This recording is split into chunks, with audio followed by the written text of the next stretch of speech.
News Talk Breakfast. In association with AIR. Seamless connections with Ireland's #1 broadband provider. Across Channel, it's so-called Freedom Day in the UK, with the removal of all legal COVID restrictions from today onwards. But with rising cases, is Boris Johnson taking a deadly gamble? For more, we're joined by Stephen Pound, Labour MP for Ealing North in London, and Chris Green, Conservative MP for Bolton West and Atherton in the Greater Manchester area. Gentlemen, thanks indeed for joining us. Stephen Pound, if I could come to you first. You've referred to today not as Freedom Day, but as Manic Monday. Why so? Yeah, I can explain well. So, Vincent, can I just say, I actually I left Parliament. So I was 22 years an MP. So I've served my time, but I was released for good behaviour. Well, thanks for clarifying that, Stephen. I'm not. Yeah, no, that's no problem at all. Look, what's happened is we're in a state of absolute utter confusion here. So we vary between chaos and confusion. We had the Prime Minister yesterday announcing that although one of his close colleagues had been tested positive, there was some sort of a new test system whereby he could isolate. But not isolate.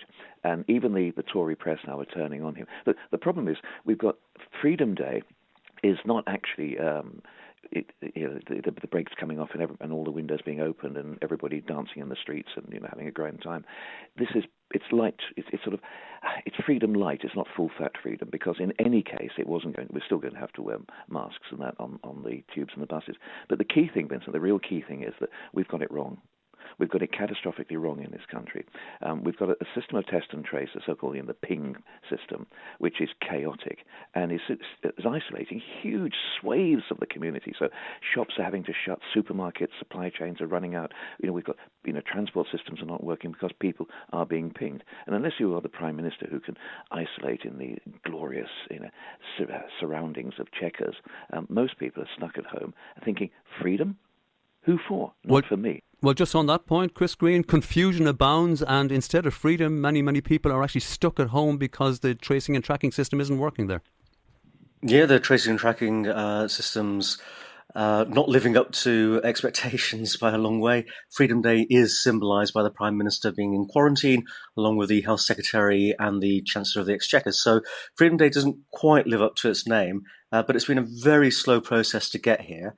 And I think we have to maintain this direction of travel. But one of the confusing things is when the government, so the four nations, have a slight difference in the way they're running things.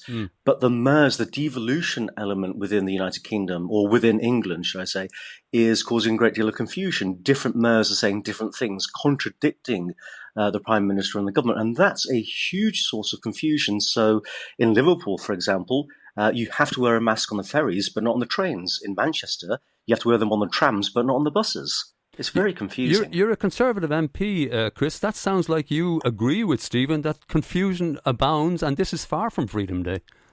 Well, I think Stephen Pound was a huge loss to Parliament. He made a huge, very positive contribution when he's there, and actually so often speaks a good sense. So I think there are very significant problems in where we are at the moment, but perhaps where I differ from Stephen, this is a necessary milestone along the way to a more normalised society, because ultimately what I want to get to is a return to people being able to see their GP and getting that hospital appointment. The official waiting list is 5 million. The unofficial waiting list is over 12 million. You just think of the pain and suffering that's contained in that massive waiting list. If we don't return to normal, we can't deal with those problems. And then children's education, civil liberties, the right to be able to protest against the government of the day. We're actually in favour of the government of the day, and children leaving the bubbles and returning to a normal education, because about 700,000 plus children were being sent home in the last week of school. That's a massive disruption to their education. What about those points, Stephen Pound? And what about the argument that, with a significant proportion of the population double vaccinated in the UK, now is the time to take this risk before the winter is upon us? Well, I think first of all, Vince, I just want to pay you credit for joining me and Chris in actually agreeing on this. This is an extraordinary cross-party. You're not consensus. like Irish politicians at all. But no, we'll come up with some reason to disagree. Don't you worry about that. No problem. Look, the reality is, and Chris makes an incredibly powerful and potent point. I've been to something like 22 funerals this year. None of them were COVID related. All of them related to people who had health problems which they were unable to address because of the inability to get into hospital, even, as Chris rightly says, to see a GP. So the problem is we have in this country, in GB, we have more cases at the moment than the rest of Europe put together. So is this really the time? I honestly think that the Irish approach is far, far more sensible. We should be taking this very, very slowly, and I'd rather take a little bit of pain today for a lot of gain tomorrow, because I have a horrible feeling, I have this dreadful sensation that that we could be facing the same problem in August, and we could go going back into lockdown. God help us if that is the case. So this isn't the time, I think, to be taking the brakes off and unlocking the cell doors. I think this is the time to say, look, we're almost there. The vaccination program has been a storming success, incredible success. We have a huge number of people who are double jabbed, but we also have a huge number of cases of people who are still getting COVID. Don't forget, Sajid Javid was double jabbed, then he got COVID. So we need to be a wee bit cautious. May I stress caution, rather than sort of ecstasy today. Just on those points, Chris Green, isn't it the case that surveys of the British population generally show people are probably far less risk averse or more risk averse than your government? And secondly, this is not just a British issue. By taking this gamble, as some people see it, you are increasing the chances that we're going to get other variants arising in Britain.